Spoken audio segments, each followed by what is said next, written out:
আল্লাহ পাক কসম করলেন দিনের আলো এবং রাতের আঁধারে। তার মানে আল্লাহ পাক তার নবীকে বোঝাতে চাইলেন, নবী, মানুষের জীবনে দুইটা সময় অতিবাহিত হয়, একটা সুখে একটা দুঃখে। প্রত্যেক মানুষের জীবনে এই সময়টা আসে, ঠিক কিনা? কথা কয় না, ঠিক কিনা? সুখে এবং দুঃখে। কেউ সারা জীবন সুখে থাকে না, আবার কেউ সারা জীবন দুঃখেও থাকে না। মানুষের জীবনে হয় আগে দুঃখ করে পরে সুখ করে, কেউ আগে সুখ করছে পরে এসে দুঃখ করতেছে। নবী করিম সাল্লাল্লাহু আলাইহি ওয়াসাল্লামের উপরে যখন মাঝখানে কিছুদিন ওহী আসা বন্ধ থাকলো, বিরতি পড়লো, তখন কাফেরেরা রাসূলুল্লাহর উচ্চচ্চ করতে লাগলো যে মুহাম্মদের আল্লাহ মুহাম্মদকে ভুলে গিয়েছে। আল্লাহ পাক তখন তার নবীকে কসম করে বললেন, ওয়াদ-দুহা ওয়াল লাইলি ইযা সাজা মা ওয়াদ্দাআকা রাব্বুকা ওয়া মা ক্বালা।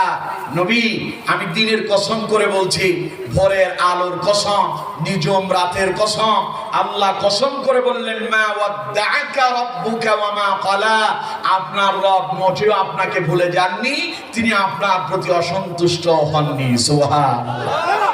তার মানে মানুষ যেমন দিন পেয়ে খুশি হয়, রাত এলে মানুষ দুঃখিত হয়, এইরকম যেমন মানুষের জীবনে ঘটে না। নবী, মাঝখানে কিছুদিন আমি ওহিটা আপনার জন্য বিরতি দিয়েছি বলে মন খারাপ করবেন না, টেনশন করবেন না। রাত যখন গভীর হয়, সকাল তখন তাড়াতাড়ি এসে যায়। নবী, আপনি চিন্তা করবেন না, কিছুদিন ওহী গ্যাপ করলাম, ওহী বন্ধ রাখলাম, আমি আপনাকে বিশ্রাম দিলাম। নবী, শুনে রাখেন, এখন আগামীর দিন আপনার জন্য আলোকিত হতে থাকবে।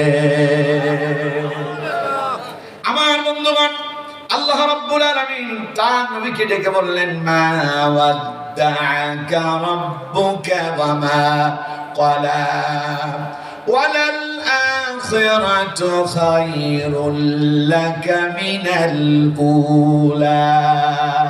পড়েন আল্লাহু আকবার। নবী, টেনশন করবেন না, হতাশ হবেন না, মন খারাপ করবেন না। শুনে রাখেন, আমি আল্লাহ আপনারে ভুলে যাইনি। আমি আল্লাহ যেই দিন থেকে আপনারে নবী হিসেবে নির্বাচিত করেছি, সেই দিন থেকে আজ অব্দি আমি আল্লাহ আপনার প্রতি সন্তুষ্ট। শুধু আজ অব্দি নয়, কিয়ামত অব্দি আমি আল্লাহ রাব্বুল আলামিন আপনি নবীর উপরে সন্তুষ্ট। চিল্লায় পড়েন সুবহানাল্লাহ।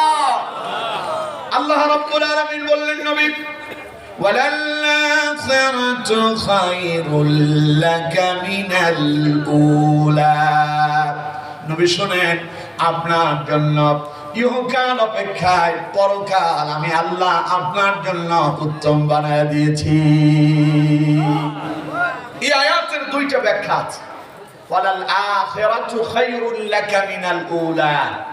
এখানে মুফাসসিরিনে কালাম ব্যাখ্যা করেছেন আখিরাত। এই উঠে কেন? এই বসেন কেন? বসেন। আপনি একজন দেখে আরো 10 জন উঠবে, খামোখা উঠে। এই অশান্তি লাগতেছে নাকি?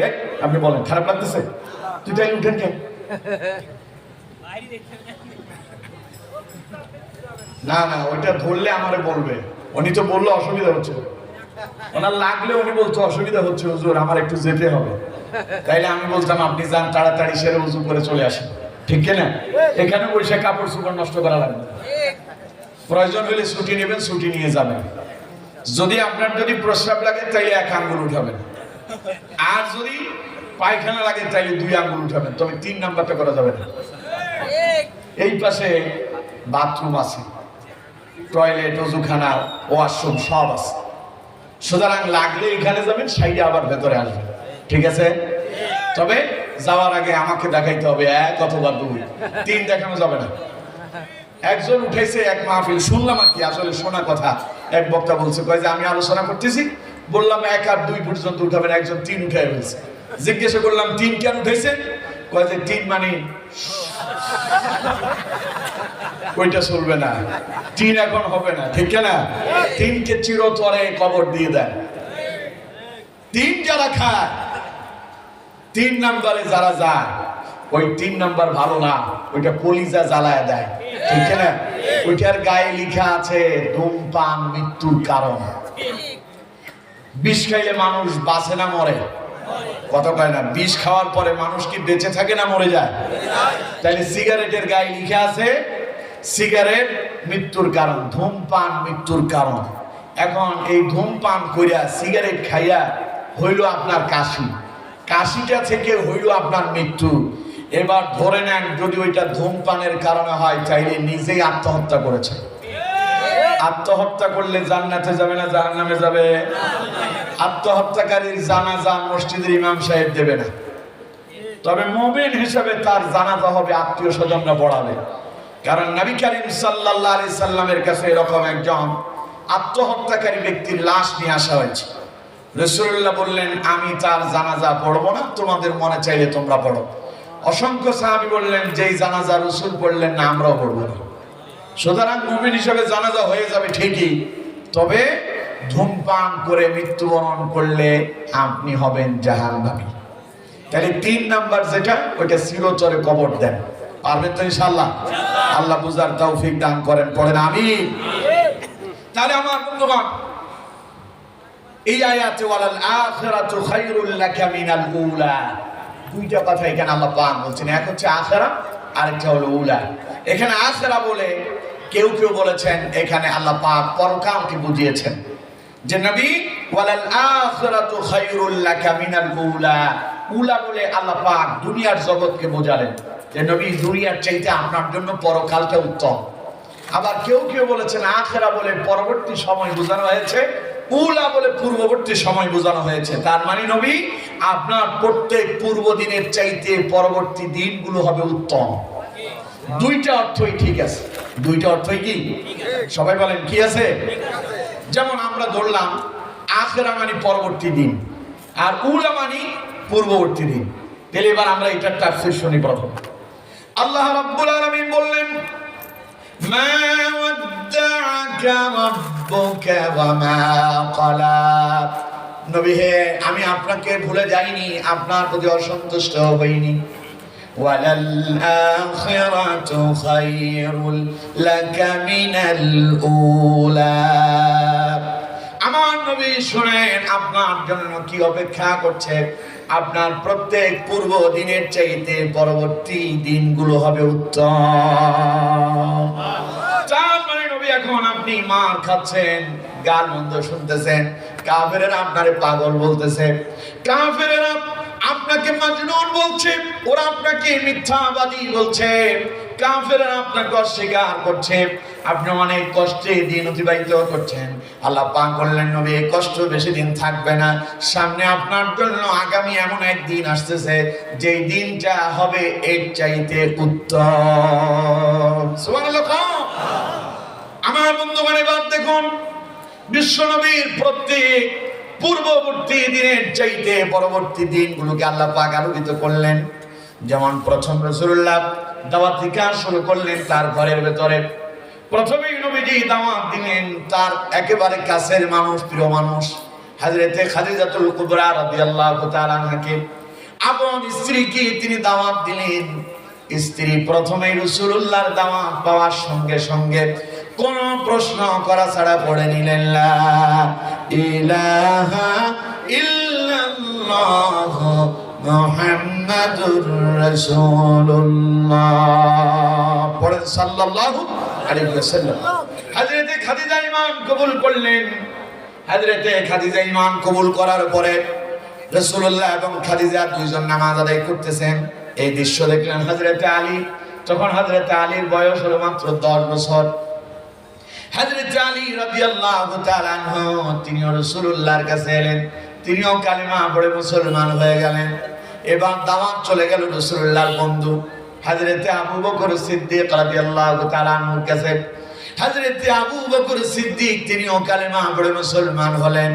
ঘরের চাকর নবীজির পালক পুত্র হযরত যায়েদ ইবনে হারেসা রাদিয়াল্লাহু তাআলা আনহু, তিনিও নবীর কালেমার দাওয়াত পেলেন, তিনিও কালেমা পড়ে মুসলমান হলেন। রাসূলুল্লাহ গোপনে গোপনে 3 বছর কালেমার দাওয়াত দিলেন। 3 বছরে রাসূলুল্লাহর হাতে হাত রেখে 60 জন মুসলিম কালেমা পড়ে মুসলমান হয়ে গেল। আল্লাহ রাব্বুল আলামিন বললেন ওয়ালাল আখিরাতু খায়রুল লাকা মিনাল উলা।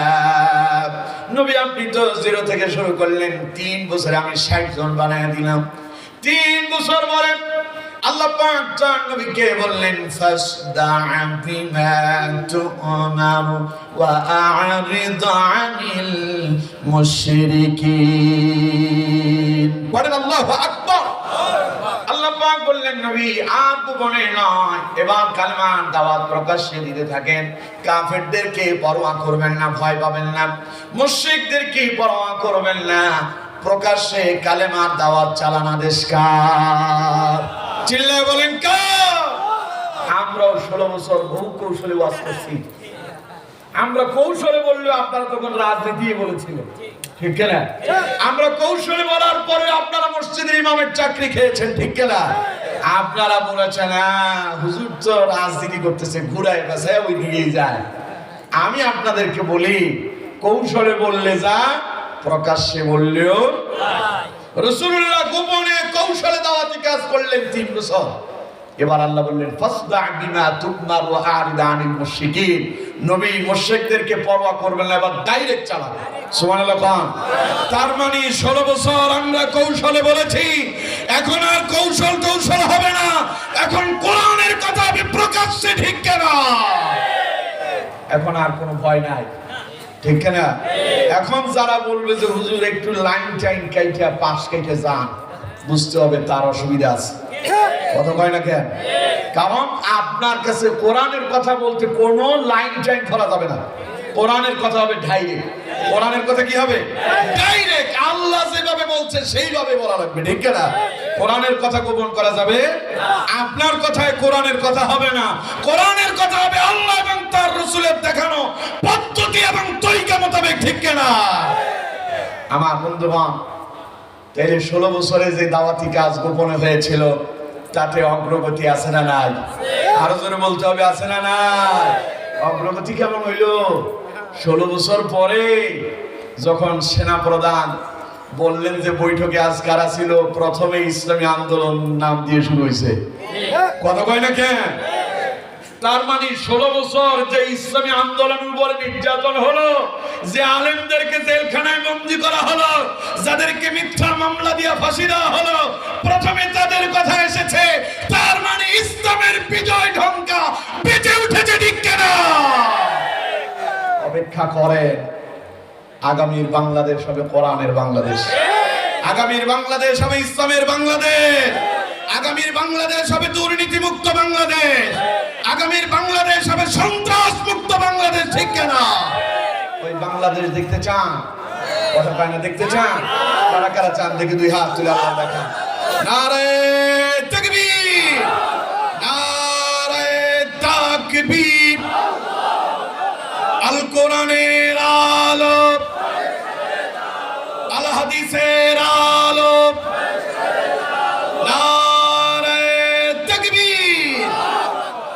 আমার আল্লাহ আমাদের হাতগুলো কবুল করেন, পড়েন আমিন, জোরে পড়েন আমিন। টেনশন করার কিছু নাই। আল্লাহ তার নবীকে বললেন ওয়ালাল আখিরাতু খায়রুল লাকা মিনাল উলা। নবী এখন মার খাচ্ছেন, এখন উঠতেছে কে? হ্যাঁ যা যা তাড়াতাড়ি সেরে আস। একসাথে সবাই উঠা যাবে না, একজন যাবেন সেরে আবার এসে যাবেন। আলোচনা খারাপ লাগতেছে নাকি? খারাপ লাগলে বলেন দোয়া করে দেন। চলবে? চলবে? বলেন আলহামদুলিল্লাহ। আমার খারাপ লাগতেছে, তাইলে আমি দোয়া করে দেবো, অসুবিধা নেই। সভাপতি সাহেব পাশে আছে, উনি খালি সিগন্যাল দিলেই হবে, সাথে সাথে মুনাজাত করবো ইনশাআল্লাহ। আমার বন্ধুগণ, তাহলে আল্লাহ তার নবীকে বললেন মা ওয়াদ্দাআকা রাব্বুকা ওয়া মা ক্বালা। নবী আপনারে ভুলে যায়নি, আপনার প্রতি অসন্তুষ্ট হয়ে যায়নি, বরং ওয়ালাল আখিরাতু খায়রুল লাকা মিনাল উলা। আপনার জন্য অপেক্ষা করছে প্রত্যেক পূর্ব দিনের চাইতে পরবর্তী দিনগুলো উত্তম। সুবহানাল্লাহ। নবী করিম সাল্লাল্লাহু আলাইহি ওয়াসাল্লাম মক্কায় মার খেলেন, তাইফের ময়দানে মার খেলেন, নির্যাতিত হলেন। একবার দুইবার নয়, কাফেররা এত পাথর মারলো, বৃষ্টির মতো পাথর এসেছে। নবীজি বেহুশ হয়ে পড়ে গেলেন 3 বার। এরপরে আবার ঘুরে দাঁড়ালেন। আমার বন্ধুগণ, মদিনাটি মক্কাতে রাসূলুল্লাহ যখন এত নির্যাতিত নিপীড়িত, সাহাবায়ে কেরাম যারাই কালেমা পড়তেছে তাদেরকে ধরা হচ্ছে, ধরে ধরে ওদেরকে জেলখানায় বন্দী করা হচ্ছে। সাহাবায়ে কেরামকে প্রকাশ্যে দিবালোকে পিটায়া হত্যা করে ফেলা হচ্ছে।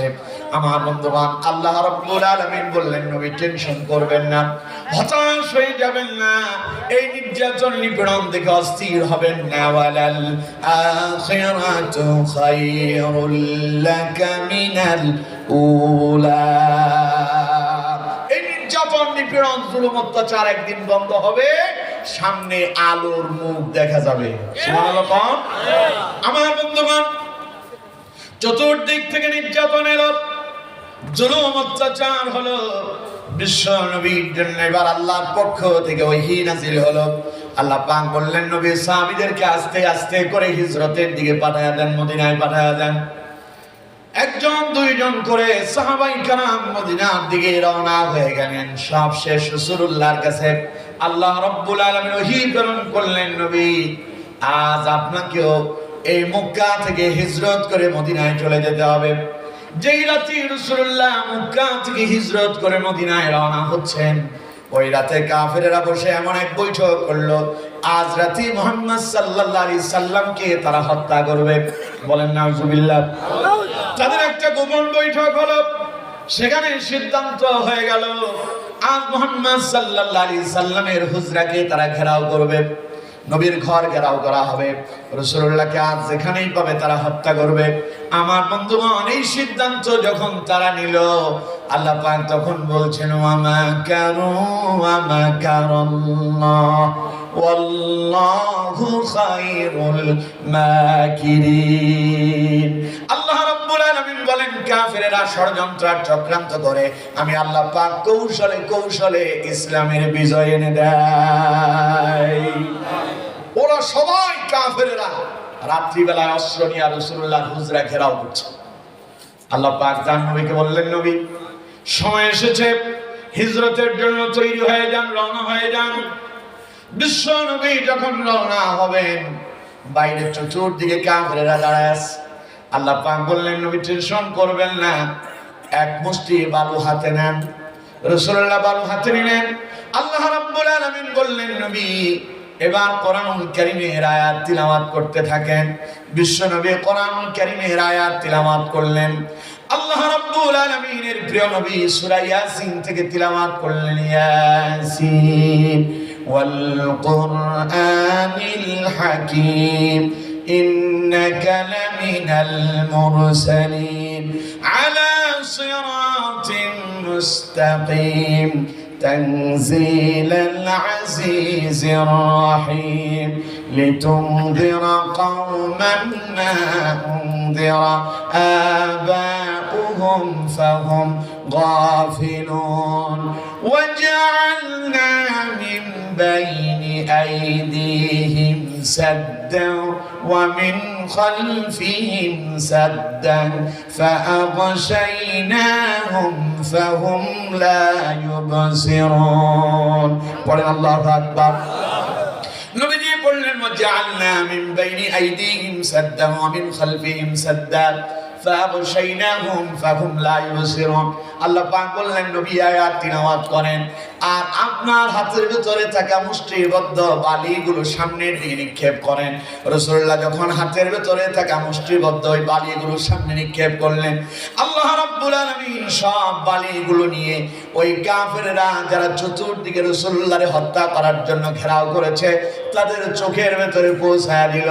এই বালি দিয়ে যখন কাফেরদের চোখের ভেতরে পড়ল, ওরা চোখ ঘষতে ব্যস্ত হয়ে গেল।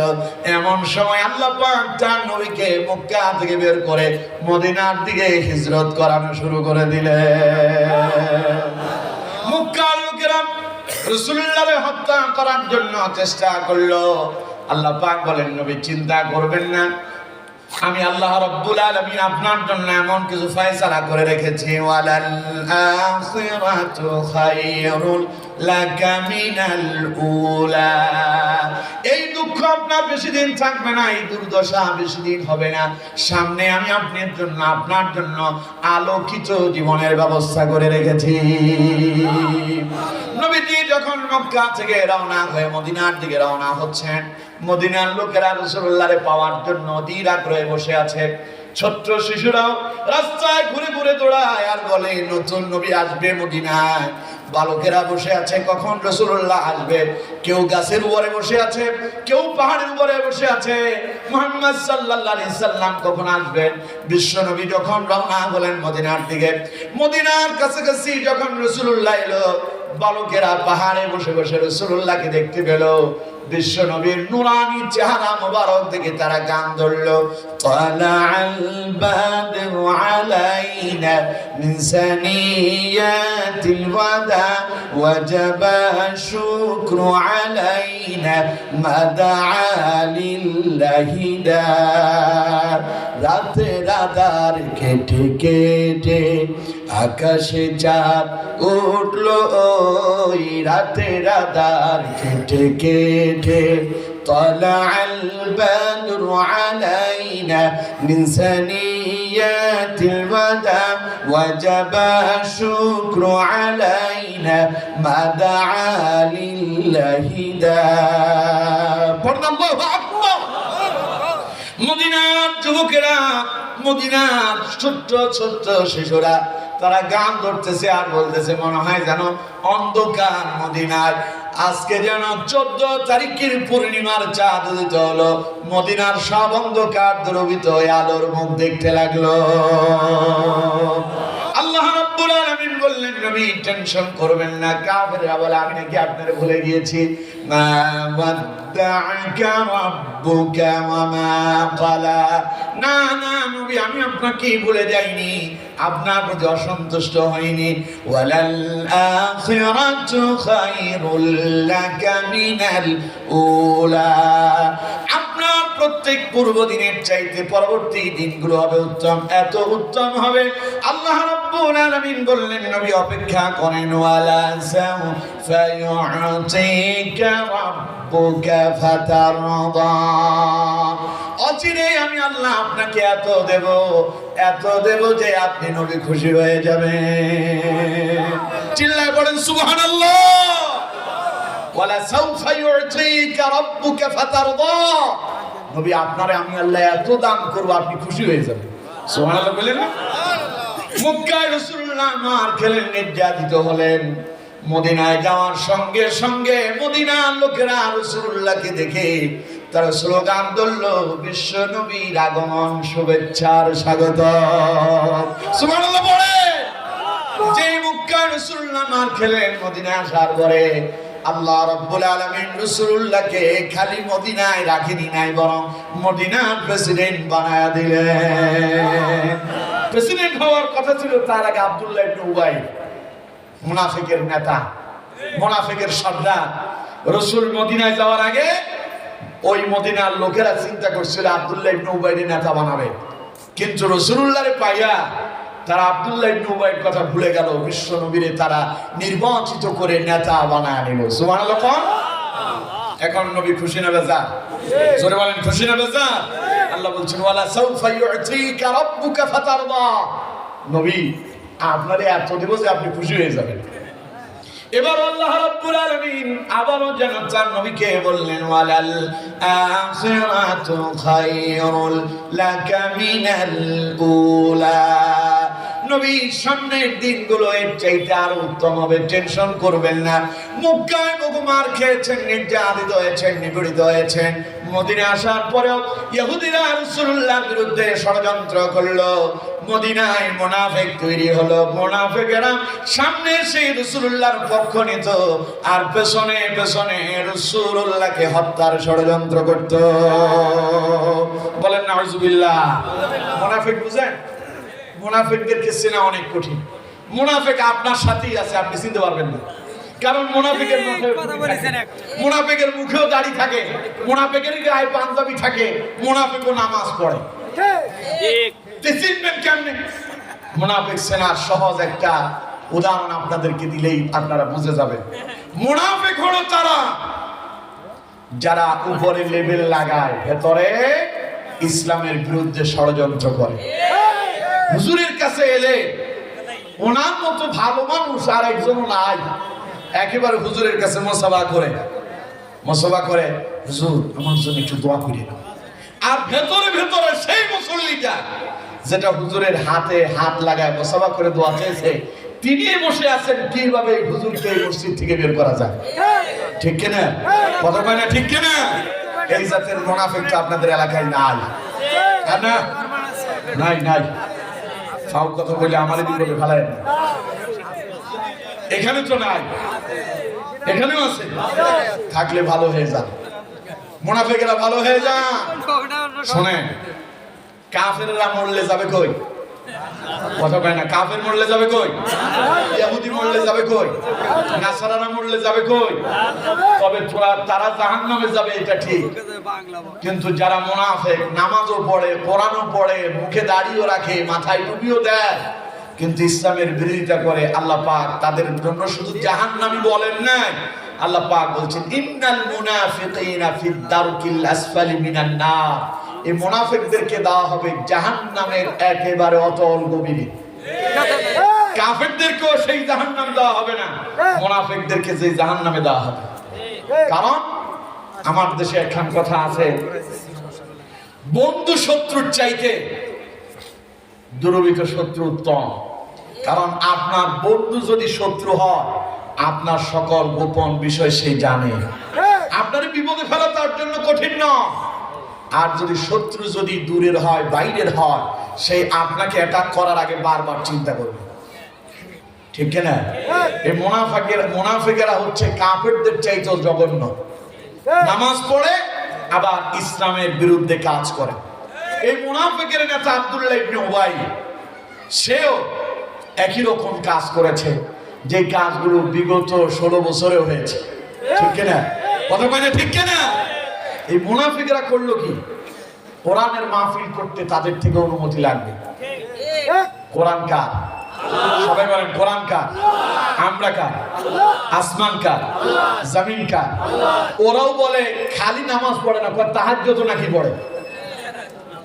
খালি তাহাজ্জুদ না, তাহাজ্জুদ পড়ে, ফজর পড়া, কোরআন পড়া, তাসবিহ পড়ে, তারপরে তিনি কাজ শুরু করেন। যেই মানুষটার ব্যাপারে বলা হলো তিনি তাহাজ্জুদ পড়ে, ফজরও পড়ে, কোরআনও পড়ে, তিনি আবার তাসবিহও পড়ে, সেই মানুষটাই আলেমদেরকে ধরে ধরে জেলখানায় বন্দী করে। ঠিক কিনা? এগুলো মুনাফিক। এগুলো কি? সবাই বলেন এগুলো কি? এই মুনাফিকেরাই আমাদের সঙ্গে থাকে। এরা রাসূলুল্লাহর সামনে ছিল, সামনে এলে বলতো মুহাম্মদ আমি তো তোমাদের পক্ষের লোক, কিন্তু যখন দূরে যেত কাফেরদের সঙ্গে মিলিত হয়ে মুসলমানদেরকে হত্যার ষড়যন্ত্র করত, যেটা এখান থেকে যে তিনি সেখানে বসে এখন চালাচ্ছেন। এই দেশের হিন্দুরা কি নির্যাতিত হচ্ছে? মানে এগুলো বললে আপনি বলবেন যে হুজুর তো রাজনীতির দিকে যাচ্ছে। বলবো এই দেশের হিন্দুদের উপরে কোনো নির্যাতন চলছে? হিন্দুদের বাড়ি করে আর ভাঙচুর চলছে? ওদের উপাসনালয়, ওদের মন্দিরগুলোতে অগ্নিসংযোগ হচ্ছে? অথচ তিনি এখান থেকে সেখানে গিয়া ওদের সঙ্গে মিলিত হয়ে সেখানে ঢালাও ভাবে প্রচার চালাচ্ছে বাংলাদেশে হিন্দু সম্প্রদায়ের উপরে নাকি নির্যাতন চলছে। তার মানে ওনারা এখানে এসে বলে আমরা তাহাজ্জুদ পড়ি, ওখানে গিয়া মাথায় সিঁদুর লাগায়া তারা মন্দিরে গিয়া উপাসনাও করে। ঠিক কিনা? এটাই মুনাফিক। কি দিয়ে আর বুঝাবো আপনাদেরকে বলেন? আমার বন্ধুগণ, সুতরাং রাসূলুল্লাহর পক্ষে এরকম কিছু মানুষ ছিল, সামনে এলে নবীর জন্য জীবন দেবে, পেছনে রাসূলুল্লাহর হত্যা ষড়যন্ত্র করছে। নবী যখন মক্কা থেকে মদিনায় গেলেন, মদিনায় যাওয়ার পরে এই মুনাফিকদের আবির্ভাব হলো। ইহুদিরা গোপনে গোপনে রাসূলুল্লাহর হত্যার ষড়যন্ত্র করলো। তখন আল্লাহ পাক তার নবীকে বললেন ওয়ালাল আখিরাতু খায়রুল লাকা মিনাল উলা। নবী টেনশন করবেন না, হতাশ হবেন না। আপনার প্রত্যেক পূর্ব দিনের চাইতে পরবর্তী দিনগুলো হবে উত্তম। মদিনায় নির্যাতিত হন, মদিনায় আপনার বিরুদ্ধে মুনাফিকরা লেগেছে, টেনশন করবেন না। সামনে এমন কিছু রেখেছি, ওয়ালা সাউফা ইউতিকা রাব্বুকা ফাতারদা, সামনে আপনার এমন জিনিস দেব আপনি খুশি হয়ে যাবেন। সুবহানাল্লাহ বলেন না? 10 বছর নবীজি মদিনায় ছিলেন। 10 বছরে রাসূলুল্লাহ মদিনায় থাকাকালীন বদর সংঘটিত হলো, উহুদ সংঘটিত হলো, অসংখ্য যুদ্ধ সংঘটিত হলো। এর ভেতর থেকে 10 বছর পরে আল্লাহ রাব্বুল আলামিন বললেন, নবী যান, এবার আবার নিজের জন্মভূমিতে ফিরে যান। আজ আল্লাহ তার নবীকে যেটা দেবেন ওইটা পাওয়ার পরে বিশ্ব নবী আগের চাইতে আরো বেশি খুশি হয়ে যাবে। নবীজি রওনা হলেন। মদিনায় যেই দিন মক্কা থেকে হিজরত করে এসেছিলেন, এরা উঠে কেন এটা তো আমি বুঝি না। নরমালে পোষা পায়খানা যাবে, একটু ঠান্ডা হবে, তাড়াস নেই ওয়া বুঝু তাই না, পোষা পায়খানা এদিকে উস্তাদ ঠিক আছে, তোর উস্তাদ থেকে বেড়ি বাড়াবাড়ি করতে হুজুরা তো পাগল না, বুঝেন? ওইটা এখানে এমনি বসে নাই, পড়ালেখা করে আসছে। কথা বুঝতে পারছেন আমার বন্ধুগণ? অসুবিধা হচ্ছে না তো? যেই দিন রাসূলুল্লাহ মক্কা থেকে হিজরত করে মদিনায় গেলেন, সঙ্গে ছিল কয়জন? খালি আবু বকর আর রাসূলুল্লাহ। আজ যখন রাসূলুল্লাহ আবার মদিনা থেকে জন্মভূমিতে ফিরে আসতেছে, আর সংখ্যে সাহাবী 10,000। সুবহানাল্লাহ বলেন না? আল্লাহ বললেন, ওয়ালাল আখিরাতু খায়রুল লাকা মিনাল উলা। নবী টেনশন করবেন না, হতাশ হবেন না। আপনার পূর্ববর্তী সময়ের চাইতে পরবর্তী সময় হবে উত্তম। সুবহানাল্লাহ। এলেন যখন 2 জন, যাচ্ছে যখন 10,000। সুবহানাল্লাহ। যাওয়ার পথে আল্লাহ রাব্বুল আলামিন এবার রাসূলুল্লাহকে একখান সুসংবাদ শোনায়া দিলেন, ইযা জাআ নাসরুল্লাহি ওয়াল ফাত ওয়া রাআইতান নাসা ইয়াদখুলুনা ফি দীনিল্লাহি আফওয়াজা। আল্লাহ পাক বললেন, নবী ইযা জাআ নাসরুল্লাহি ওয়াল ফাত, যখন আপনার রবের পক্ষ থেকে চূড়ান্ত সাহায্য আসবে, তখন আপনি বিজয় দেখতে পাবেন। বিজয়টা কেমন হবে? আল্লাহ পাক বলছেন, ওয়া রাআইতান নাসা ইয়াদখুলুনা ফি দীনিল্লাহি আফওয়াজা। যে মক্কায় আপনি নির্যাতিত হলেন, নিপীড়িত হলেন, গালমন্দ শুনলেন, যে মক্কা ছেড়ে হিজরত করে মদিনায় গেলেন, ওই মদিনায় আসার পরে আমি নবী, আমি আল্লাহ আপনি নবীকে এমন কিছু দান করব, ওয়ালা সাউফা ইউতিকা রাব্বুকা ফাতারদা, যাবে আপনি খুশি হয়ে যাবেন। আপনি যখন মক্কায় আসবেন, মক্কা বিজয় হবে, তখন আপনি দেখবেন, ওয়া রাআইতান নাসা ইয়াদখুলুনা ফি দীনিল্লাহি আফওয়াজা। যে মক্কায় লোকেরা আপনারে পাগল বললো, জাদুকর বললো, মিথ্যাবাদী বললো, মক্কা থেকে বের করলো, শিয়াবে আবু তালেবে 3 বছর বন্দী রেখেছে, তারাই এখন দলে দলে আপনার হাতে হাত রেখে কালেমা পড়ে মুসলমান হবে। আরো জোরে বলেন সুবহানাল্লাহ। ইতিহাস আমরা বাংলাদেশে এখন তাই দেখছি। বলেন আলহামদুলিল্লাহ। এখন লোকজন দলে দলে আসতেছে ইসলামের ছায়াতলে। এই ইসলামের ছায়াতলে আসার জন্যই তো আমরা কাজ করেছি, ঠিক কিনা? কথা বলেন না কেন? ঠিক কিনা? আমরা তো চেয়েছিলাম আপনারা আসবেন কালেমার পতাকা তলে, আপনারা আসবেন কোরআনের পক্ষে, আপনারা থাকবেন কোরআনের পক্ষে, আপনারা রাষ্ট্রকে কোরআন দিয়ে শাসন করবেন, এটাই আমরা দেখতে চেয়েছিলাম। আল্লাহ পাক বলছেন, মুমিনেরা হতাশ হয়ো না, টেনশন করো না, মার খাচ্ছ, নির্যাতিত হচ্ছ, নিপীড়িত হচ্ছ, মাজলুম হয়েছ, অসুবিধা নাই, অপেক্ষা করো, আমি তোমাদের জন্য এমন কিছু রেখেছি যা পাওয়ার পরে তোমরা খুশি হয়ে যাবে। সুবহানাল্লাহ। সেটা অপেক্ষা করছে আমাদের জন্য ইনশাআল্লাহ। বলেন ইনশাআল্লাহ। নবী এলেন এবার মক্কায়। আল্লাহ রাব্বুল আলামিন মক্কা এবার রাসূলুল্লাহর জন্য নিরাপদ করে দিলেন। যারা রাসূলুল্লাহর এতদিন পাগল বলল, জাদুকর বলল, মিথ্যাবাদী বলল, আর সবাই রাসূলুল্লাহর ভয় পালাতে শুরু করলো। নবী করিম সাল্লাল্লাহু আলাইহি সাল্লাম এসে ঘোষণা দিলেন, যেই যার ঘরের ভেতরে থাকবে সবাই নিরাপত্তা পাবে। আমি নবী প্রতিশোধ নিতে আসিনি, আমি নবী প্রতিশোধ পরায়ণ নয়। বিশ্ব নবী কাবার ভেতরে ঢুকলেন, 360টা মূর্তি সব ভেঙে দিলেন। বেরিয়ে এসে আল্লাহ নবী বললেন, যারা আমারে গালি দিয়েছো, যারা আমারে পাগল বলেছো, যারা আমাকে মিথ্যাবাদী বলেছো, জন্মভূমি ছেড়ে মদিনায় যেতে তোমরা যারা আমাকে বাধ্য করেছো, হিজরত করতে যারা বাধ্য করেছো, বিশ্বাস করো আজ আমি প্রতিশোধ নেব না। আমি আমার ভাই ইউসুফ আলাইহিস সালামের নীতি অবলম্বন করলাম। ইউসুফ আলাইহিস সালামের 10 ভাই যেমন কুয়াতে নিক্ষেপ করে ইউসুফ আলাইহিস সালামকে হত্যা করার জন্য চেষ্টা করেছিল, ইউসুফ আলাইহিস সালাম বললেন আমি আমার ভাইদেরকে maaf করে দিলাম। নবীজি বললেন, ও কাফিররা, মক্কাবাসীরা শোনো, আজ আমি নবী প্রতিশোধ নেব না, নবী ইউসুফের মতোই আমি তোমাদেরকে maaf করে দিলাম। এই জন্য আজ আমাদের ইসলামী আন্দোলনের একজন রাহবার ডাক্তার শফিকুর রহমান তিনি বলেছেন যে আমরা আমাদের দলের উপরে যে নির্যাতন হয়েছে আমরা এটার প্রতিশোধ নেব না। আমার নবী প্রতিশোধ নেন নাই। এখন তিনি বলেছেন, হ্যাঁ, ব্যক্তি কেন্দ্রিক যত নির্যাতন হয়েছে এগুলো আইনি ভাবে মোকাবেলা হবে, ঠিক কিনা? তার মানে আমরাও যদি তাদের মতোই প্রতিশোধ পরায়ণ হই তাহলে তাদের ভেতর আর আমাদের ভেতরে কোনো ব্যবধান থাকবে না। ওরাও মানুষ মারলো, আমরাও যদি মানুষ মারি তাহলে সমান হয়ে গেল না? ওরাও মানুষের হত্যা করেছে, ওরা গুলি করেছে, ওরা রক কেটে দিয়েছে, ওরা আপনার বিভিন্ন শিক্ষাঙ্গনগুলো দখল করেছে, আমরাও যদি তা করি তাহলে তো সমানই হয়ে গেল। তাহলে ইসলাম বলছে না, ক্ষমার নীতি অবলম্বন করতে হবে। যা আমার নবী করেছেন, যা বাংলাদেশের সর্ববৃহৎ ইসলামী আন্দোলন আমাদের সেই রাহবার আমিরে জামাত তিনিও একই অবলম্বন করেছেন, এটাই তো ইসলাম। যখন এই নীতি অবলম্বন করা হবে, আল্লাহ পাক বলছেন, নবী আপনি দেখবেন ওয়ারাআইতান নাস ইয়াদখুলুনা ফি দীনিল্লাহি আফওয়াজা, লোকেরা দলে দলে ইসলামে আসবে। এখন আসতেছে না? কতক্ষণ না কেন আসে না? বহু হিন্দুরাও পর্যন্ত বলছে আগামীতে আল্লাহ যদি তৌফিক দেয় আমরাও ইসলামিক দল ক্ষমতায় আনার জন্য চেষ্টা করব।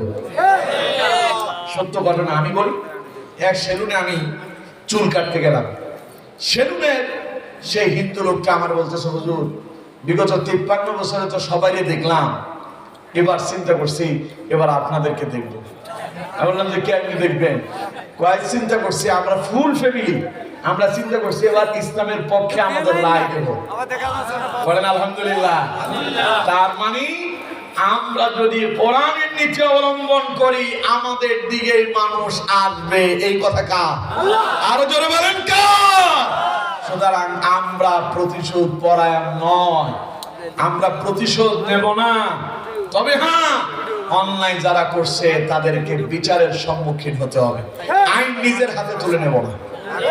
ঠিক আছে কথা আমার বন্ধুগণ? সুতরাং আল্লাহ তার নবীকে বলছেন, নবী মাইর খাচ্ছেন, নির্যাতিত হচ্ছেন, জেলখানায় যাচ্ছেন, সাহাবীদেরকে হত্যা করা হচ্ছে, টেনশন করবেন না। ওয়ালা সাউফা ইউতিকা রাব্বুকা ফাতারদা, আমি আপনাকে আগামীতে এত দেব আপনি খুশি হয়ে যাবেন। পড়েন সুবহানাল্লাহ। মদিনা আল্লাহ তার নবীর জন্য নিরাপদ করে দিলেন। যেই মক্কায় মার খেলো, মদিনায় যাওয়ার পরে মদিনার লোকেরা রাসূলুল্লাহর গ্রহণ করলো। যার যেই সম্পদ ছিল মক্কা থেকে হিজরত করে আসা সাহাবীদেরকে তারা অর্ধেক অর্ধেক ভাগ করে দিয়ে দিয়েছে। যার 2টা স্ত্রী ছিল, একটা নিজের কাছে রেখেছেন, আরেকটা স্ত্রীকে তালাক দিয়ে মক্কা থেকে হিজরত করে আসা সাহাবীর সঙ্গে বিবাহ বন্ধনে আবদ্ধ করায় দিলেন। সুবহানাল্লাহ বলেন না? আমার বন্ধুগণ, রাসূলুল্লাহ খুশি, আল্লাহকে আরো খুশি করবেন, ফিরায় দিলেন মক্কা। এবার লোকজন রাসূলুল্লাহর কাছে দলে দলে এসে কালেমা পড়ে মুসলমান হচ্ছে। আল্লাহ বললেন, নবী ওরা বলে আমি আপনাকে ভুলে গিয়েছি, মা ওয়াদ্দাআকা রাব্বুকা ওয়া মা ক্বালা, না আমি আপনারে ভুলে যাই নাই, বরং ওয়ালাল আখিরাতু খায়রুল লাকা মিনাল উলা, আপনার জন্য আমি এমন কিছু রেখেছি প্রত্যেক পূর্ববর্তী সময়ের চাইতে পরবর্তী সময়গুলো আপনার জন্য উত্তম করে রেখেছি। সুবহানাল্লাহ। আমি তো আপনাকে দেওয়ার চিন্তা ভাবনা করছি এমন কিছু, ওয়ালা সাউফা ইউতিকা রাব্বুকা ফাতারদা, যা পাওয়ার পরে আপনি খুশি হয়ে যাবেন। সুবহানাল্লাহ বলেন না? আচ্ছা, তাই এখন রাসূলুল্লাহ মক্কা এবং মদিনা পায়া খুশি না বেজা? যেই দিন রাসূলুল্লাহ মক্কায় শেষ হজের বিদায় হজের ভাষণ দিচ্ছেন, যে মক্কায় একজন মুসলমান তৈরি করা রাসূলুল্লাহর জন্য কষ্টকর ছিল, সে ভাষণে রাসূলুল্লাহর সামনে সাহাবীর সংখ্যা ছিল লক্ষাধিক। সুবহানাল্লাহ বলেন না? তাইলে রাসূলুল্লাহর যিনি খুশি করলেন তিনি কে? আল্লাহ। এটা হলো দুনিয়া। এবার যদি আমরা ওয়ালাল আখিরাতাকে ধরি পরকাল, আর উলাটাকে যদি ধরি দুনিয়া, তাহলে কি অর্থ দাঁড়াবে? আল্লাহ পাক বলছেন ওয়ালাল আখিরাতু খায়রুল লাকা মিনাল উলা। নবী, আমি তো আপনার জন্য দুনিয়ার চাইতে পরকালটার উত্তম বানালাম। ওয়ালা সাউফা ইউতিকা রাব্বুকা ফাতারদা, পরকালে আমি আল্লাহ আপনাকে এত দেব যে আপনি নবী খুশি হয়ে যাবেন। আমার বন্ধুগণ, রাসূলুল্লাহ বলছেন, একদিন হযরত জিবরাইল রাসূলুল্লাহর কাছে এলেন, এসে বললেন, ইয়া রাসূলুল্লাহ সাল্লাল্লাহু আলাইহি সাল্লাম, আল্লাহর পক্ষ থেকে দুইটা ঘোষণা আপনার জন্য। আপনি যদি চান, আল্লাহ পাক আপনার উম্মতের মধ্য থেকে অর্ধেক উম্মতকে তিনি জান্নাত দিয়ে দেবেন। আর আরেকটা সুবিধা আল্লাহ আপনার জন্য রাখছে, আপনি চাইলে আপনার সকল উম্মতের জন্য সুপারিশ করতে পারেন। সুবহানাল্লাহ বলেন না? নবীজি বললেন, আমার অর্ধেক উম্মত যদি জান্নাতে যায়, বাকিরা তো জাহান্নামে যাবে। বিশ্ব নবী বললেন, আমি বাছাই করলাম জাহান্নামে থাকা আমার শেষ উম্মতের জন্য আমি আমার আল্লাহর দরবারে সুপারিশ করব। কিয়ামতের দিন আল্লাহ রাব্বুল আলামিন বলছেন, সব মানুষ যখন উঠবে, ইয়াউমাইযি ইয়াত্তাবিউনা আদ-দাঈয়া লা ইওয়াজা লাহু ওয়া খাশআতিল আসওয়াতু লির-রাহমানি ফালা তাসমাউ ইল্লা হামসা। কিয়ামতের দিন যখন একজন আহ্বানকারী মানুষদেরকে ডাক দিবেন, অর্থাৎ ইসরাফিল আলাইহিস সালাম যখন সিংহায় ফুৎকার দেবেন, সব মানুষগুলো কবর থেকে বের হবে, পিপিলিকার মতো গর্ত থেকে বের হতে শুরু করবে। আল্লাহ রাব্বুল আলামিন বলছেন, সেই দিনের অবস্থা এত ভয়াবহ হবে, মানুষেরা দয়াময় আল্লাহ রাব্বুল আলামিনের ভয়ে কেউই কথা বলবে না। ইল্লা হামসা, নবী আপনি মানুষের পায়ের হাঁটার শব্দ ছাড়া আর কোনো শব্দ সেই দিন শুনতে পাবেন না। সেই দিন কোন নবী কথা বলবে না। সেই কিয়ামতের দিন আল্লাহ পাক বলছেন, নবী আমি আপনারে পরকালে এত দেব মালা সাউফা ইউতিকা রাব্বুকা ফাতারদা, এত দান করব আপনি নবী সেই দিন খুশি হয়ে যাবেন। উম্মতেরা যখন বিপদে পড়ে যাবে, বিশাল লম্বা হাদিস, সেই দিকে যাচ্ছি না, নবীর কাছে আসবে সব উম্মতেরা, এসে কান্না করবে আর বলবে, হুজুর আমরা তো বিপদে পড়লাম, মুসিবতে পড়লাম। বিশ্ব নবীর আল্লাহ রাব্বুল আলামিনের আরশে আজিমের পাশে নবীর জন্য স্পেশাল একটা আসন যিনি রেখেছেন, তিনি কে? আল্লাহ। কোরআনে আল্লাহ পাক তার নাম দিয়েছেন মাকামান মাহমুদা।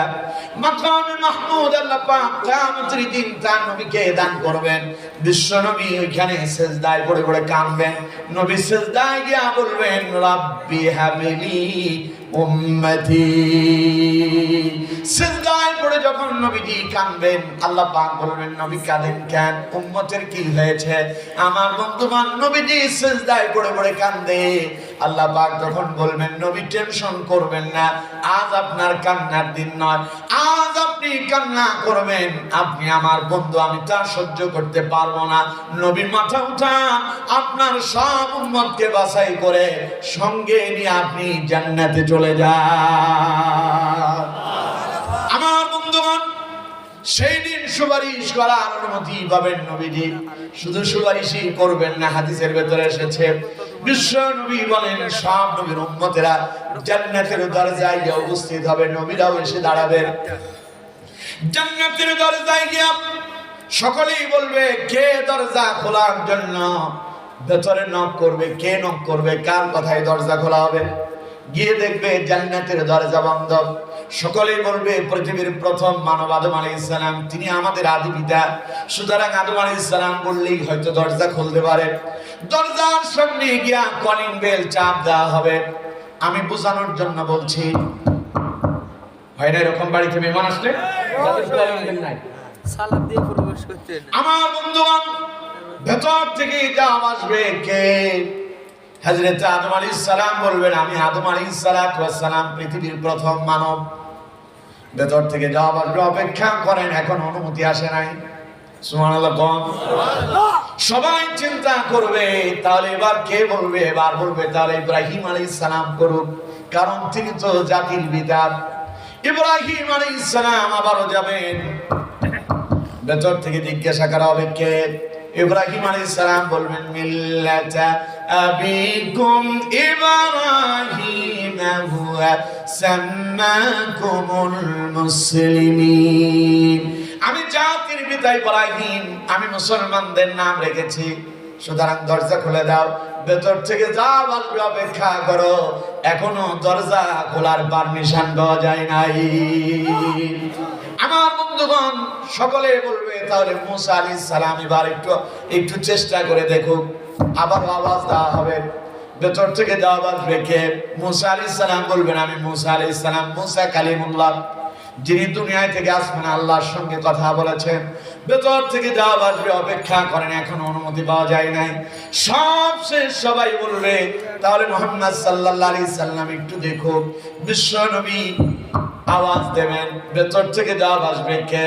আল্লাহ নবী বলবেন আমি হাবিবুল্লাহ, আমি আল্লাহর বন্ধু মুহাম্মদ সাল্লাল্লাহু আলাইহি সাল্লাম। এই কথা বলার সঙ্গে সঙ্গে ভেতর থেকে জবাব আসবে ইয়া রাসূলুল্লাহ, আপনি এসেছেন, আপনার জন্য অপেক্ষা করছি। জান্নাতের দরজা খুলে দেওয়া হবে।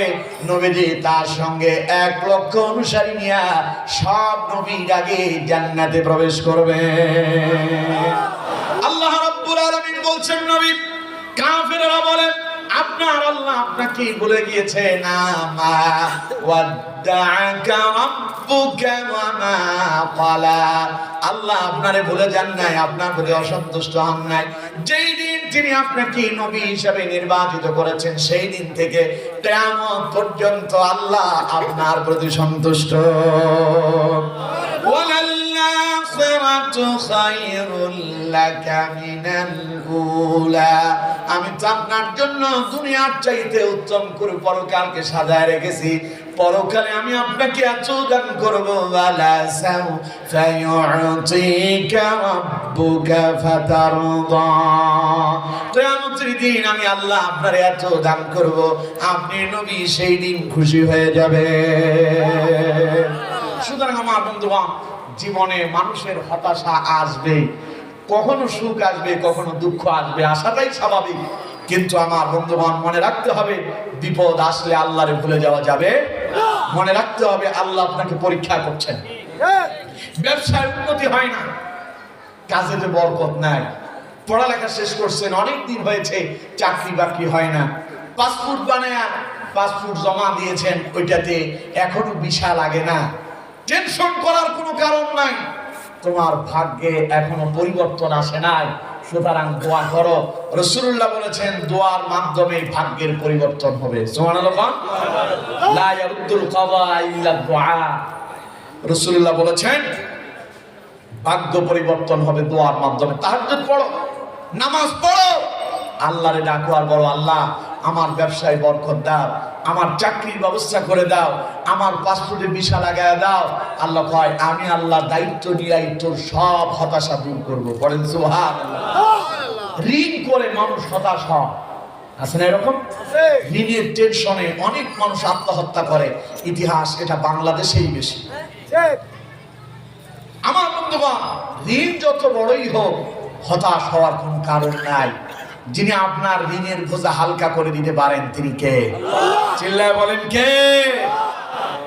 তিরমিজির বর্ণনা, হযরত আলী রাদিয়াল্লাহু তাআলা আনহু বলছেন এক ব্যক্তি হযরত আলী রাদিয়াল্লাহু তাআলার কাছে এলেন, এসে বললেন ভাই আলী, আমি আপনার কাছে এসেছি একটা বিপদে পড়ে।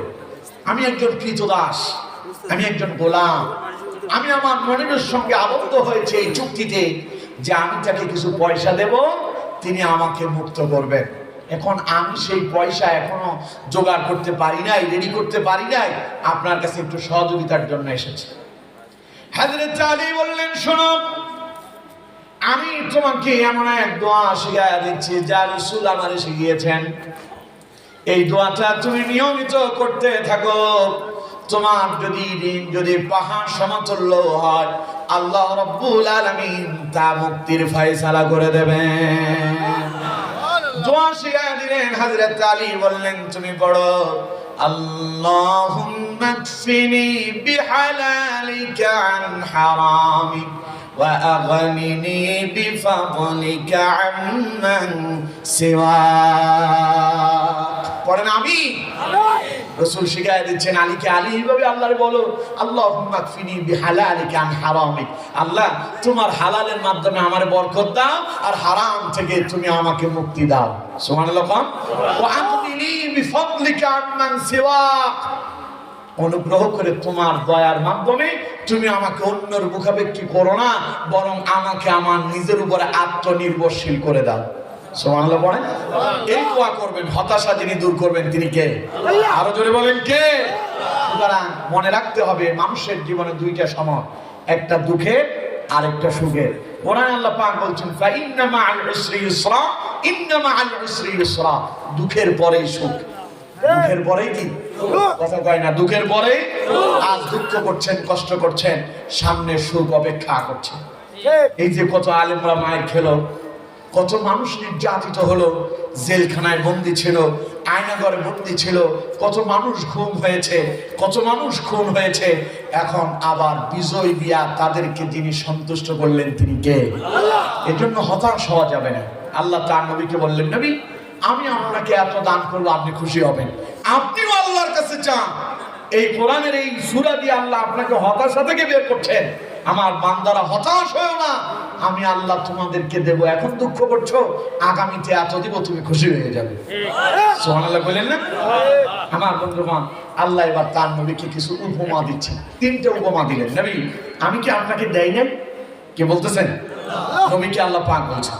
আল্লাহ রাব্বুল আলামিন বলছেন, আলাম ইয়াজিদকা ইয়াতীমান ফাআওয়া।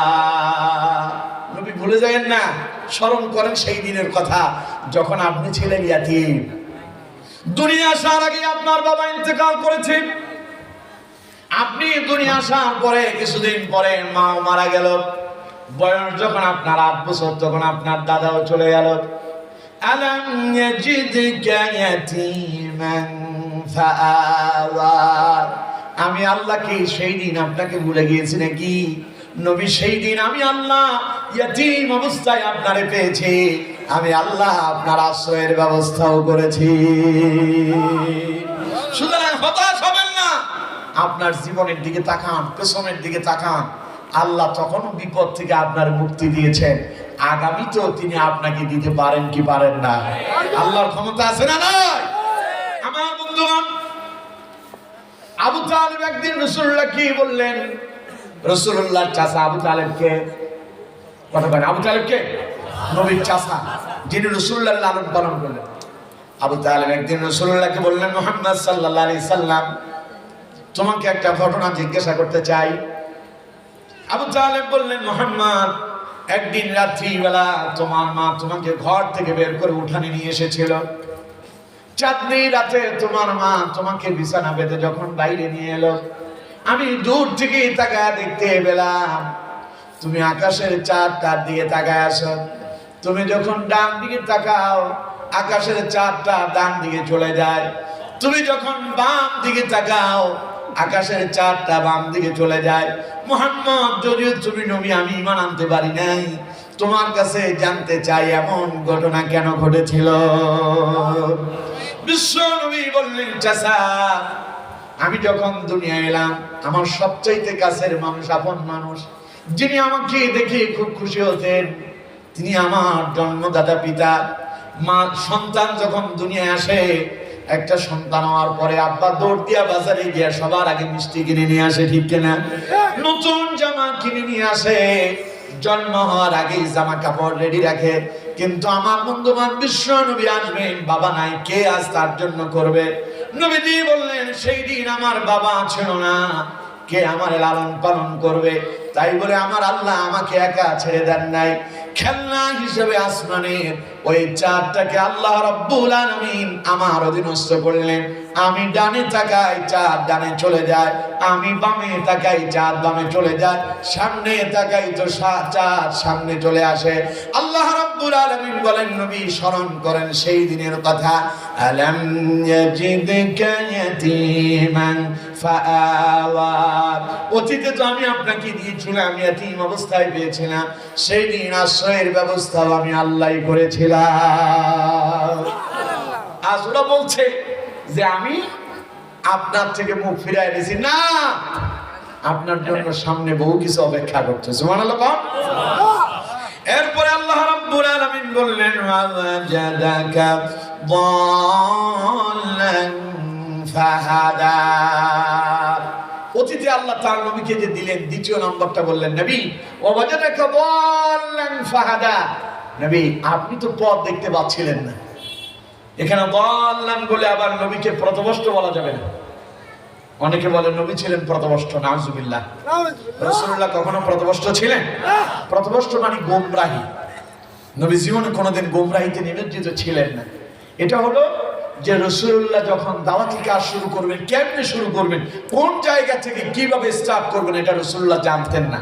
আল্লাহ পাক বলছেন, ওয়াজাদাকা দাল্লান ফাহাদা, যখন আপনি কেমনে আপনার দাওয়াতি কাজ শুরু করবেন আপনি এটা বুঝে উঠতে পারছেন না, তখন দাওয়াতি কাজের পথ পদ্ধতি আমি আল্লাহই আপনার শিখিয়ে দিয়েছি। সুবহানাল্লাহ। সুতরাং মা ওয়াদাআকা রাব্বুকা ওয়া মা ক্বালা, সেই দিন যে আল্লাহ আপনার পথ দেখালো এখনো সেই আল্লাহ আপনার পক্ষেই আছে। সুবহানাল্লাহ। এবার 3 নাম্বারটা বললেন আল্লাহ পাক, আল্লাহ রাব্বুল আলামিন বললেন, ওয়াজাদাকা আইলান ফাআগনা। অতীতের কথা স্মরণ করেন, আপনার তো কোনো পয়সা কড়ি ছিল না, আপনি তো ছিলেন দরিদ্র, আপনি ছিলেন অভাবী। আমি আল্লাহ আপনার অভাব মুক্ত করে আপনাকে করেছি সম্পদশালী। সুবহানাল্লাহ। সুতরাং আমার বন্ধুগণ, আল্লাহ তার নবীকে 3টা অতীতের ইতিহাস স্মরণ করালেন। কয়টা? সবাই বলেন কয়টা? তার আগে বললেন এত দিব খুশি হবেন, আপনাকে যে আগে দিয়েছি তা স্মরণ করেন।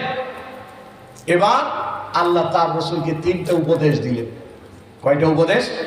এই 3টা উপদেশ আল্লাহ আমাদেরকেও দিচ্ছে। আল্লাহ রাব্বুল আলামিন তার নবীকে এবার বললেন, যেহেতু আমি আপনাকে 3টা উপমা দিয়েছি, আমি আপনাকে দিয়েছি আরো দেব, সুতরাং এখন আপনার দায়িত্ব হলো ফাআম্মাল ইয়াতীমা ফালা তাকহার ওয়া আম্মাস সাইলা ফালা তানহার ওয়া আম্মা বিনি'মাতি রাব্বিকা ফাহাদ্দিস। সবাই পড়েন আল্লাহু আকবার। আরো জোরে পড়েন আল্লাহু আকবার। রাগ করতেছেন আমার কথা? এবার কাজ হলো 3টা। কাজ কয়টা? 3টা কাজ আমাদেরকেও করতে হবে, নবীকে করার জন্য আল্লাহ আদেশ দিয়েছেন। সেই 3টা কথা শুনবো তো ইনশাআল্লাহ? সবাই বলেন শুনবো তো? আচ্ছা, না শুনে কারা কারা যাবেন হাত তোলেন। একজন তো এখনই চলে যাচ্ছে, ভাই কই যান? একে না দুই? এক, হ্যাঁ 2, ঠিক আছে, সেরে আসে। আপনারা কেউ যাবেন না তো? কত? 2, 1, যাও সেরে আসো। আর কেউ উঠতে পারবেন না, বসেন। শেষ পর্যন্ত সবাই থাকবেন কতক্ষণে থাকবেন? ওয়াদা দিয়ে ওয়াদা ভঙ্গ করে যে তারে মুনাফিক বলে। এখন আপনারা কি মুনাফিক হবেন? যান সেরে আসুন তাড়াতাড়ি। আর যাবেন না, আর যাবেন না। আমার বন্ধুগণ, শেষ পর্যন্ত সবাই থাকবেন। আবার ওয়াদা করতে হবে, শেষ পর্যন্ত সবাই থাকবেন। দেখি তো কারা কারা থাকবেন। না 2-4 জন এখন হাত উঠায়নি, কিন্তু আমি দেখতেছি কিন্তু যারা হাত উঠান না তারা এখনই চলে যান। আপনি এখন যান ভাই, আপনি বের হয়ে যান, আপনারা আমার দরকার নেই। দেখি আবার দেখেন, হাত দেখেন। আলহামদুলিল্লাহ, দেন হাত নামান। যারা উঠায় না ওরা মনে করছে আমি দেখি নাই। মিয়া সাহেব, আমি না দেখলে কি হয়েছে? আল্লাহ তো দেখে।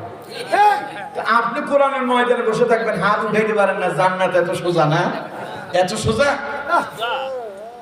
অলস জান্নাতে যাবে না, রাসূলুল্লাহর কথা। আমার ডান পাশে বাম পাশে আলেমরা আছে, আল্লাহর নবী বলছেন অলসদের জন্য জান্নাত নাই। জান্নাতে বাগানে বসে হাত উঠাইতে পারেন না, অলসতা দেখা। ঠান্ডা লাগে না? ঠান্ডা লাগতেছে? আগে হাতটা ভরে যাচ্ছে, হ্যাঁ লাগে। আগেও গেছে বিশ্বমাওনা কাছে। আচ্ছা, আমি আসলে সব ভাষা বুঝি না তো। আত্মা ভরে যাচ্ছে। আলহামদুলিল্লাহ বলেন, আলহামদুলিল্লাহ। রুহের খোরাক হচ্ছে। আলহামদুলিল্লাহ বলেন, আলহামদুলিল্লাহ। তার মানে ওয়াজ কাজে লাগতেছে। যাবেন না তো?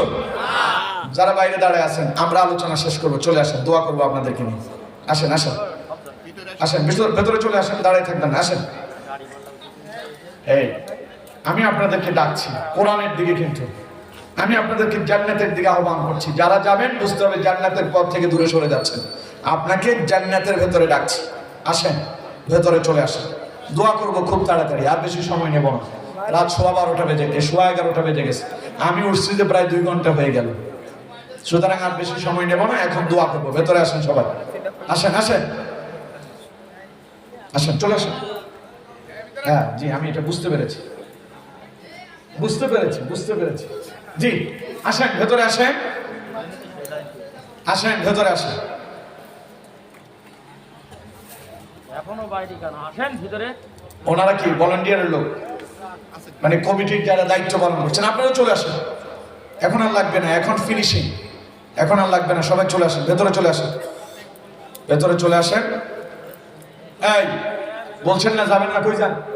হ্যাঁ ঠিক আছে, তাড়াতাড়ি সেরে আসেন। মুরব্বি আসেন আসেন। হ্যাঁ ওরা এনে দাঁড়ায় আছে। এই বলছি না আর লাগবে না, ডিউটি শেষ, দোয়া করব, আর ডিউটি পালন করতে হবে না। চলে আসেন। হ্যাঁ খাতিম তৈরি আর করা লাগবে না, খাওয়া শেষ। তাহলে শেষ উপদেশ নবী কয়টা দিলেন? আর সবাই বলতে হবে কয়টা? 1 নাম্বার, আল্লাহ রাব্বুল আলামিন বলছেন ফাআম্মাল ইয়াতীমা ফালা তাকহার। নবী এবার 3টা কাজ করবেন। 1 নাম্বার হলো খবরদার, আপনি ছিলেন ইয়াতীম, আর আপনি কোন ইয়াতীমকে ধমক দেবেন না, কারণ রাসূল হচ্ছেন ইয়াতীমের সর্দার। রাসূল ইয়াতীমের কি সর্দার? সুবহানাল্লাহ। এজন্য আল্লাহ বলছেন নবী ইয়েতিমদের সাথে কঠোর হবেন না, তাদেরকে ধমক দেবেন না। 2 নাম্বার উপদেশ আল্লাহ পাক দিলেন ওয়া আম্মাস সাইলা ফালা তানহার। নবী খবরদার, সাইল যারা আল্লাহর পক্ষে চায়, যারা আল্লাহর পথে কেউ যদি আপনার কাছে চায়, অথবা কোন ভিক্ষুক যদি আপনার কাছে হাত পাতে, নবী ধমক দিয়া তারে আপনি তাড়ায় দেবেন না, কারণ ওয়াজাদাকা ইলান ফাআগনা, আপনার তো ছিল না, আমি আল্লাহই আপনারে দান করছি। ঠিক কি না? আমাদেরও অর্থ করে কিছু কিছু আছে না সবার? নাই এমন কেউ কি আছেন এখানে? পয়সা করি নাই এরকম কেউ আছেন? আল্লাহ আমাদেরকেও কিছু কিছু দিয়েছেন। কে দিয়েছেন এটা? আল্লাহ। সুতরাং আল্লাহ তার নবীকে বলছেন ওয়াজাদাকা ইলান ফাআগনা, নবী আপনার সম্পদ ছিল না, আমি আপনার সম্পদশালী করছি। সুতরাং ওয়াম্মাস সাইলা ফালা তানহার, আপনি সাইলকে, ভিক্ষুককে ধমক দিয়ে তাড়ায় দেবেন না। আজকে আমার দেশে দেখবেন কোন ভিক্ষুক যদি এসে যদি চায়, তখন আমাদের দেশের অনেকেই আছে, দেওয়ার মতো ক্ষমতা আছে, প্রতিদিন চলে দেখি এসব করিস, কাম করে খেতে পারিস না, নামাজ কালাম পড়িস, আছে না নাই? কথা বল না কেন, আছে না নাই? আল্লাহ বলছেন ওয়াম্মাস সাইলা ফালা তানহার, নবী ভিক্ষুকদেরকে ধমক দিয়ে তাড়াবেন না, না থাকলে উত্তম ভাষা দিয়া তাকে বিদায় জানান। আপনার কাছে নাই, দিতে পারবেন না, করবেন কি বলেন? এখন নাই, আল্লাহ দিলে পরে তোমারে দেব না। কিন্তু আপনারা এই ফাইজলামি করতে বলছে কে? নামাজ পড়ো নাকি, দোয়া কালাম জানো নাকি, কাম করে খেতে পারো না, পারলে দেন, না পারলে উত্তম ভাষা বলে বিদায় জানান। এই কথা কার? আল্লাহ। আরো জোরে বলেন কার?